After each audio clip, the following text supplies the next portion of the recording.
이거 질문 주셨는데 떨어질 때 손절이 아닌 올라올 때 손절은 더 어려운 것 같다. 오늘 같은 경우 말고도 일반적인 경우에도 통용이 되는지. 일단 보면은 보통 어떤 종목이 이렇게 상승을 하잖아요. 그리고 이렇게 내려오고, 그리고 만약에 내가 여기서 돌파를 찍었다면 돌파를 생각을 한 거죠. 그러면은 이제 돌파를 했을 때 여기서 돌파를 때리잖아요. 비중 베팅을 하는 거죠. 그러면 실패를 했어요. 떨어져요. 이건 뭐 바로 손절이죠. 이건 전량 손절입니다. 그냥. 그런데 지금 단순히 어떤 종목이 이렇게 급등을 하고 이런 식으로 내려왔는데 여기서 사실 잡은 걸 보면은 잘 모르는 사람들, 그러니까 대부분의 사람들이 이걸 보면은 이거 그냥 싸졌으니까 샀네 라고 생각을 하잖아요. 그리고 그냥 눌림 매매를 했다라고도 볼 수 있어요. 이 삼성전자라는 거를 여기서 이거 그냥 눌림 매매 한 거네, 더 떨어지면은 더 살 생각을 하는 거네, 이렇게 생각을 할 수 있습니다. 그런데 제가 여기서 샀던 이유는 시나리오를 생각을 하는 거죠. 저는 종가 베팅을 여기서는 하기 어렵다라고 생각을 했고, 그리고 기다렸습니다. 떨어지기를. 그런데 이 정도까지 주니까 종가 베팅을 한 거죠. 이 정도면은 리스크 관리가 된다. 그리고 여기서는 반드시 비중 베팅을 해야 된다라고 생각을 했기 때문에 그런 관점으로 이렇게 눌렸을 때 비중 베팅을 할 수가 있는 거예요. 그렇죠. 그러니까 시나리오를 가지고 여기서 비중 베팅을 한 겁니다. 그런데 떨어지잖아요. 그러면 제가 여기까지 버틴 이유는 뭘까요? 지금 이걸 생각을 한 거죠. 이게 그냥 떨어지는 건 어렵다. 그런데 원래는 이렇게 떨어지면 손절을 쳐줘야죠. 실패했으니까. 나는 비중 베팅을 했고 실패했으니까. 그런데 시나리오가 있으면 어쨌든 저는 지금 이걸 보고 있는 거잖아요. 이렇게 여기서 성공을 시키면 올라가는 거. 그러니까 성공을 시킨다라는 거는 지금 일반적인 종가 베팅의 경우에는 이런 데서 종가 베팅을 해요. 이게 주도주고 상당히 좋다라고 하면 종가 베팅을 하죠. 그런데 그건 일반적인 경우고, 근데 지금 제가 여기서 종가 베팅을 하려는 이유는 뭐죠? 여기서 끝나든 여기서 끝나든 여기서 끝나든 가장 중요한 건 어쨌든 종전 아니면 휴전이에요. MOU를 한다. 서명을 하는 거. 그 서명을 하면 저는 이 위에서 시작을 해서 갭 상승해서 간다라고 보는 겁니다. 거기서 갈리는 거예요. 그러니까 오늘 나스닥이 뭐 큰 폭의 상승을 하든 큰 폭의 하락을 하든 그런 게 중요한 게 아니고 어쨌든 종전이나 휴전에 서명을 하면 성공을 하는 거예요. 저는 이렇게 간다라는 거죠. 그런데 지금 여기서 산 사람들은 여기서 리스크를 건 거고요. 근데 저는 여기서 리스크 거는 거는 그렇게 좋은 매매가 아니다라고 생각을 해가지고 기다렸고요. 그래서 하락을 해주니까 이런 데서 이제 사기도 했었죠. 그런데 여기까지 떨어지니까 전 계좌에서 다 산 거예요. 그리고 제가 생각했던 그림은 이렇게 올려주는 걸 생각했던 거죠. 그래야지 이렇게 올라갈 수 있으니까. 근데 많이 떨어진다? 그러면 이거는 세력도 돈을 썼음에도 불구하고 이상한 모습이 나온 거예요. 그러면 진짜 종전이 된다고 하더라도 갭이 많이 뜨지가 않습니다. 뭐 이런 데서 시작을 하겠죠. 이런 데서나. 그러면 굳이 이 고점을 보고 그 종전이 되는 걸 확인을 하고 여기서 매매를 해도 되는 거예요. 그런데 갭은 그렇게 크지 않을 거라는 거죠. 그러니까 리스크를 걸 필요가 없다. 그렇지만 여기서 리스크를 걸어야 되는 이유는 이제 끝났죠. 3시 20분 돼가지고 끝났는데 그 이후에 애프터장에서 이 모습이 나오면 이거는 너무 좋은 상황이죠. 여기서 이런 식으로 애프터장에서 돼버리면, 또는 뭐 이렇게 하다가 이제 고점까지도 올렸어요. 이러면 더 좋죠. 그러면 만약에 종전이나 휴전이 되면 갭이 상당히 많이 뜨겠죠. 그런데 여기서 종가 베팅하면 불리하죠. 갭이 많이 뜨더라도 그렇게 많이 지금 뜨진 않잖아요. 그런데 여기서 해가지고 F장에서 이렇게 올리고 종전이 되면 이거는 뭐 너무 많이 뜨잖아요. 너무 좋죠. 그래서 비중 베팅을 했던 거고, 그렇지만 그 비중 베팅을 했던 가장 큰 결국 결과가 나오는 거는 종전이나 휴전에 서명을 해야 된다. 실패하면 어차피 개파락입니다. 그거는 내가 감당하겠다라는 거고. 그런데 그런 그림대로 해가지고 저는 비중 베팅을 한 거예요. 그러니까 모르는 사람들이 보면 이거를 전혀 생각을 할 수가 없죠. 이 바이만 보면 그냥 떨어졌으니까 샀구나 라고 생각을 하는 거고, 대부분의 사람들이 그렇게 매매를 합니다. 근데 저는 그런 관점이 있었기 때문에 여기서 비중 베팅을 할 수가 있는 거죠. 그런데 그런 관점이 없었으면 그냥 눌림으로 잡았다, 싸졌다고 잡으면 비중이 상당히 작겠죠. 왜냐면 더 떨어질 수 있으니까. 불안하니까 많이 살 수가 없어요. 그런데 어쨌든 저는 그래서 비중 베팅을 한 거고, 그런데 뭐 이렇게 떨어지죠. 그러면 원래 손절 치는 게 맞죠. 근데 제가 생각하는 시나리오가 있으니까 이렇게 될 수 있다라고 생각을 했기 때문에 손절을 안 친 거죠. 그리고 여기 더 떨어졌으면 일단 손절 쳐야죠. 손절이 깊지만 어쩔 수 없어요. 이거는 더 떨어질 수 있으니까. 그럼 여기서는 굳이 종가 베팅을 할 이유가 없다. 그 다음날 봐도 되니까. 그런데 이렇게 올려주는 흐름이 나왔죠. 그러면 이거는 이런 데서 손절 쳐주는 거예요. 줄여주는 거죠. 여기서 비중 베팅을 했기 때문에. 여기서 다 줄였습니다. 거의 저는. 여기 샀던 거 싹 거의 다 팔았어요. 한 주 남기고. 그리고 올라왔을 때 다시 산 거죠. 그러니까 일반적인 상황에서도 통용이 되냐라고 하면은 이렇게 각자 매매 스타일, 그러니까 내가 이거를 매수한 관점 그런 거에 따라서 달라지는 거예요. 예를 들면 제 관점이 나는 여기서 무조건 가는 거를 생각했어요. 그러면 이런 데서 끊어냈어야죠. 떨어졌으니까. 그리고 다시 사면 되죠. 여기서.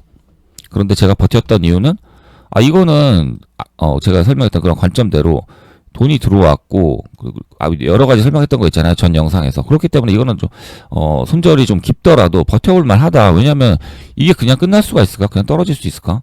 자기들이 이렇게 만들어 놓고. 그러니까 이거 자체도 말이 안 되거든요. 그런데 여기서 이게 된다? 이거 솔직히 하락으로 보는 게 낫지 않을까? 이 돈 쓴 거가 가짜일 확률이 높다. 그런데 여기서 제가 예측하고 이게 나올 거라고 생각을 했던 이유는 이렇게 돈을 썼는데 이거를 이 하락에서 상당히 많은 물량이 나올 수가 없습니다. 그게 종가 베팅의 어떻게 보면 원리죠.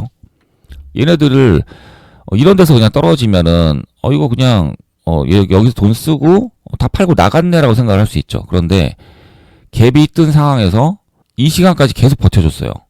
그 이야기는 상당히 많은 돈을 쓴 거거든요. 게다가 삼성전자잖아요. 그런데 이걸 갑자기 급락을 시켜요. 그러니까 이거는 종가 베팅의 그 근거가 생기는 거죠. 왜냐면 이 돈이 다 빠져나가기가 어렵기 때문에 이거는 페이크다. 페이크일 확률이 매우 높다. 그러니까 다른 관점이 다 있기 때문에 그것도 있지만 추가로 이렇게 했는데 여기서 이런 식으로 떨어지면 이건 페이크일 확률이 높다. 왜냐면 돈을 너무 많이 썼고 게다가 삼성전자기 때문에. 그런데 어떤 주도주가 있었어요. 그날에. 그리고 돈을 계속 썼는데 이런 모습이 나오잖아요. 그러면은 이거는 종가 베팅 못합니다. 그런데 제가 할 수 있었던 이유는 뭐죠? 그냥 어떤 종목이 주도주였고 돈을 썼고 그래서 끝까지 종가 시간까지 유지를 해줬고 그래서 이게 종가 베팅이 가능하다라는 게 보통 일반적인 거죠. 그런데 이런 식으로 떨어지면 원래는 못 사요. 살 수 있었던 이유는 결국 종가 베팅을 성공하냐 성공 못하냐의 가장 큰 게 종전에 서명을 하냐 휴전에 서명을 하냐 이거죠.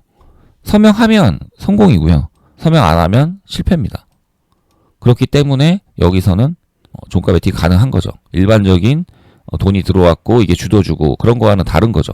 그래서 이런 식으로 매매를 할 수 있었던 거고. 그래서 이 손절이라는 거는 결국 관점이 있어야 되는 거고요. 그리고 내가 생각하는 시나리오대로 매매를 한다라면 이런 식의 손절이 가능한 거예요. 올라올 때. 왜냐하면 여기서 다시 떨어질 수도 있잖아요. 여기서 다시 떨어질 수도 있잖아요. 그러면 이거 굳이 종가 베팅 할 이유가 없다고 했죠. 그러니까 손절 치는 거예요. 여기까지 떨어졌다가 올라오니까 원래 내가 생각했던 시나리오는 바로 올려주는 거였는데 근데 여기까지 떨어진다? 일단 이상하잖아요. 더 떨어진다? 여기서 손절 쳐야죠. 근데 결국 제가 생각했던 대로 올라와 주니까 이거는 손절 치고 보자. 평단이 높아도 된다. 차라리 더 높게 사자라는 생각을 하는 거죠. 그런 생각을 하는 겁니다. 그러니까 싸진다고 해서 사는 게 유리하다고 생각을 하면 안 돼요. 싸진다고 해서 사는 거는 내가 생각한 시나리오가 싸졌을 때 유리해야지 사는 거고요. 근데 지금은 종전이 될지 안 될지 휴전이 될지 안 될지 누구도 몰라요. 아무도 예측할 수 없습니다. 사실. 그런데 이렇게 돈을 쓰고 이런 모습이 나온 거고 그런데 막판에 하락이 나온다? 그런데 뭐 종전이 안 되면 어떡할 거예요? 이건 모르잖아요. 지금 어쨌든. 근데 되면 성공이고 안 되면 실패해요. 그러니까 여기서 살 수 있는 거고 그리고 하락을 하면 좋지 않은 걸 알고 있죠. 여기서는 종가 베팅 할 이유가 없다. 그러니까 손절이 좀 깊어도 손절을 치긴 했어야 되는 거고 그런데 결국 이 모습이 나올 확률이 매우 높았다라고 저는 생각을 한 거죠. 그런데도 믿지 못하죠. 일단 올라와 주니까 줄이고 그 다음에는 이거는 이제 인정이죠. 이건 얘네들 하락하지 않고 역시 종전이나 휴전에 사인을 하는 걸 보고 있구나 라고 생각을 할 수 있는 거죠. 이 모습을 보고. 결국 돈이 들어왔는데 여기까지 올려줬고, 그러니까 더 비싸게 사는 게 이득인 거죠. 그런데 더 싸게 사는 게 이거는 이득이 아닌 거죠. 왜냐면 이런 데서는 종가 베팅을 굳이 할 이유가 없다. 그 다음날 봐도 되니까 리스크를 가져갈 이유가 없다. 그러니까 이런 생각 때문에 더 싸게 사는 게 여기선 손해인 거예요. 그래서 여기 샀지만 더 싸게 사는 게 아니고 물타기 하는 거잖아요. 어떻게 보면 싸지니까. 결국 시나리오가 없고 생각이 없기 때문에 이 물타기를 하는 거예요. 근데 시나리오가 있으면 비중 베팅을 싸게 했지만 실패했으면 손절을 치거나 줄여주는 거고요. 그리고 지금 같은 경우에는 저는 뭐 여기까지는 본 거죠. 손절을 차라리 더 깊게. 급하게 막 떨어지니까. 지금 다시 올라오니까 손절 쳐주고 다시 사고. 그러니까 그 대부분의 결국 시나리오가 있고 이런 식의 매매를 하는 거는 비중을 때리는 게 가장 중요하거든요. 잘 하시는 분들 여기서 막 100억씩 샀을 거예요. 근데 떨어지면 이거 지금 100억에서 비중 베팅을 한 거잖아요. 그런데 뭐 손절을 칠 수도 있는 거고요. 틀린 게 아닙니다. 바로 손절 치는 것도. 그런데 저는 버텨본 거죠. 관점이 있으니까. 올라올 때는 당연히 손절 쳐줘야 되는 거고. 그리고 여기서 만약에 100억을 베팅을 했는데 이렇게까지 떨어졌다 올라왔잖아요. 당연히 줄여줘야죠. 50억을 줄이든지 아니면 뭐 상당히 많은 걸 줄여야죠. 본전에는. 그리고 더 비싸게 사면 되죠. 그래서 결국 손절이라는 거는 보통 사람들은 뭐 정해놓고 손절을 하죠. 뭐 마이너스 2%, 마이너스 3% 이런 식으로 손절을 치기도 하고. 그런데 저처럼 이제 생각을 하면서 매매를 하는 사람들은 그 관점이 있고 그 시나리오대로 흘러가면 손절을 치는 게 아니에요. 더 불타기를 하는 거예요. 비중을 더 사는 거죠. 결국 비중 베팅이 목적이기 때문에 제가 생각한 비중이 있고 그거를 어떻게든 채우려고 하는 거예요. 그런데 거기서 떨어진다? 그럼 일단 비중 줄이는 거죠. 올라오면 다시 사는 거고. 그런데 굳이 떨어진다고 해서 더 싸다고 해서 사는 건 안 되죠. 왜냐하면 여기선 살 이유가 없거든요. 여기서 제가 비중 베팅을 하고 다 샀던 이유도 이거를 봤으니까 산 거고. 그렇기 때문에 싸진다고 사는 게 아닙니다. 그런데 또 여러 가지 그 생각에 따라서 다르겠죠. 예를 들면은 제가 또 다른 계좌에서 매매한 거 보면 삼성전자를 저는 살 생각은 있었어요. 떨어지면은 어느 정도 물량은 들고 가 보겠다. 그래서 이 정도 왔을 때 사기 시작한 거죠. 왜냐면 떨어지지 않을 거라고 생각을 했으니까. 그런데 비중은 어차피 많이 안 샀어요. 하지만 이런 들어온 돈 이런 걸 생각하면 싸지면 이득이긴 하죠. 여기까지는. 왜냐면 NXT 애프터장에서 올릴 수 있으니까. 그래서 싸질 때도 계속 산 거죠.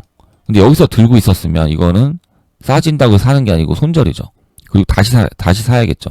더 비싸게. 이런 흐름을 생각하지 않았기 때문에 여기서 이미 비중을 태운 거니까. 그러니까 그런 시나리오를 생각을 하는 게 중요해요. 결국 싸진다고 해서 살 수도 있지만 그 싸진다고 해서 살 수 있었던 이유는 저는 들고 있지 않았으니까. 그리고 여기까지 떨어지지 않을 거라고 생각을 했고 여기까지 떨어지니까 이거는 오히려 기회다라고 생각을 해가지고 싸지니까 산 거고 여기서는 비중 베팅. 왜냐면 F장에서 올려주는 거 생각했으니까. 그리고 다른 계좌에서도 다 산 거죠. 여기서도 사고 다른 계좌에서 사고 삼성전자도 사고 하이닉스도 사고 여기서는 막 비중 때리는 거예요. 이걸 생각을 하니까. 근데 떨어진다? 아 이거는 뭔가 잘못됐다. 내가 생각한 게 틀릴 수 있겠네? 라고 생각을 했지만 그래도 이 확률이 높다. 그런데 더 떨어지지 않았고 손절이 안 나간 거고 올라올 때 일단 많이 줄여주고 그리고 다시 사면 되죠. 올라갔으면 더 위에 샀을 겁니다. 평단이 안 좋았겠지만. 그런데 이거는 오히려 좋은 상황이에요. 여기서 어떻게든 어쨌든 손절을 사람들이 쳤을 거고 손절을 치지 않아서 여기까지 올려줬으면 이 손절 치지 않은 사람들이 성공을 한 거지만 이런 사람들은 결국에는 마이너스입니다. 그냥 세력의 밥이에요. 결국에 수익을 얻을 수 없다. 이번에는 수익을 얻었겠지만 결국에는 무너지게 돼 있습니다. 의미가 없어요. 그렇지만 지금 제가 생각한 대로 이렇게 대응을 하면서 오히려 위에서 사는 거는 지금 리스크 관리 다 한 거잖아요. 이거 그냥 떨어졌어 저는 맞지 않았을 거 아니에요. 그러니까 위에서 이거는 또 해볼 만하죠. 왜냐면 이 고점 위에서 또 날아갈 수 있으니까. 어쨌든 어디서 사도 결국 승부가 나는 거는 서명을 했냐 안 했냐죠. 그래서 밑에서 사도 서명을 하면 뭐 갭은 뜨겠죠. 그렇지만 갭이 많이 뜨지 않는다라는 거죠. 유리하지 않다. 이렇게까지 떨어지면은 이거는 이 고점 위를 보고 있지 않구나. 그러면 굳이 하루를 넘기는 게 아니라 이런 데서 매매해서 고점까지 끌고 가면서 상황을 보고 돌파를 할 수 있는 거죠. 이건 다음날 매매를 해야 되는 거고. 그런데 종가 베팅을 하고 하루를 넘긴다라는 건 결국은 갭을 보는 건데, 그러면은 이거는 이 정도면은 휴전이나 그런 게 나오면 4% 정도는 오를 수 있겠네. 이거는 해봐야지. 근데 여기 더 떨어졌으면은 안 하죠. 근데 이런 시나리오를 세우면서 이런 식으로 매매하는 거, 그러니까 관점을 가지고 매매를 하는 건 어렵지만, 그래도 내가 어느 정도 이 종목이 오늘 좋다라고 생각을 하고, 그리고 매매를 한다라면 예측을 잡는 거예요. 예측. 예를 들어서 내가 여기다가 이 삼성전자에 1을 베팅을 할 생각을 했어요. 그러면은 여기 이런 데서 0.2 정도 잡는 거예요. 그런데 떨어진다. 손절이죠. 틀렸으니까. 그런데 그 손절의 폭이 내가 어느 정도 생각을 할 수 있겠죠. 0.2 정도 들어갔으면 감당할 수 있는 수준. 진짜 뭐 마이너스 3%까지는 내가 버텨보겠다. 그러면은 버티는 거예요. 아니면 어떤 내가 생각했던 관점이 깨지면 그냥 손절 칠 수도 있는 거고. 그런데 버티는 데까지는 버텨보는 거죠. 예측 물량은. 그리고 돌파를 할 때 때리는 겁니다. 나머지 0.8을. 그런데 1이 이제 다 들어간 거죠. 돌파를 하면. 그런데 실패했어요. 돌파하고 바로 내려가요. 그러면 이거는 전량 손절. 그리고 이 종목이 여전히 나는 좋다고 생각을 하고 여전히 아직도 내가 생각한 그런 이게 오늘 주도주가 될 거라는 생각이 맞다라고 생각을 하면 떨어졌을 때 또 사는 거예요. 예측 0.2 정도. 그리고 돌파하면 또 때리는 겁니다. 이거는 여기서. 그리고 실패하면 손절. 그러니까 보통 매매가 이런 매매죠. 오늘 주도주가 될 것 같고 대금도 많이 들어왔고 오늘 제일 좋다라고 생각하면 장중에 매매는 이렇게 해야 돼요. 그래서 손절은 내가 손절을 친다라는 이야기는 내 예측이 틀린 거잖아요. 이게 오늘 주도주가 될 줄 알았는데 떨어지네? 예측 물량 샀는데 그냥 떨어지니까 손절 치는 거죠. 그런데 실력이 없는 사람일수록 그 자기가 예측했던 게 확률이 떨어지겠죠. 갈 줄 알았는데 못 가잖아요. 그러니까 그 예측 물량을 상당히 많이 손절을 칠 거예요. 그러면은 이 예측 물량도 0.1을 뭐 하는 수도 있을 거고요. 줄이는 거죠. 그리고 오히려 돌파했을 때 때리는 거죠. 그리고 이 예측하는 이 확률이 올라간다라는 거는 내가 시장을 잘 보고 있고 흐름을 따라가고 있고 종목 보는 눈이 많이 좋아진 거예요. 확률이 올라간다라는 거는. 그래서 이렇게 예측 물량 산 상태로 결국 돌파가 나올 때 돌파를 때리는 거고. 그런데 내가 점점 실력이 올라가고 예측의 확률이 올라간다라고 하면은 이 예측 물량도 올릴 수가 있겠죠. 0.3을 예측으로 잡을 수도 있고 0.5를 예측으로 잡을 수도 있고. 그런데 실패하면 손절이 커지는 거죠. 예측이. 예측을 많이 잡을수록. 아니면 정말 1을 때릴 수도 있겠죠. 이런 데서. 나는 이거 무조건 갈 거야 라고 생각하면 싸게 잡는 거죠. 오히려 돌파를 안 해도. 다 선택입니다. 이거는. 근데 초보자일수록 실력이 없을수록 정말 실력이 좋아도 확률이 예측 물량을 사가지고 성공하는 게 그렇게 쉽지가 않아요. 그래서 예측 물량을 잡는 거고 돌파할 때 때리는 거고 실패하면 손절 치는 거고. 근데 지금 제가 했던 이런 매매는 좀 다르죠.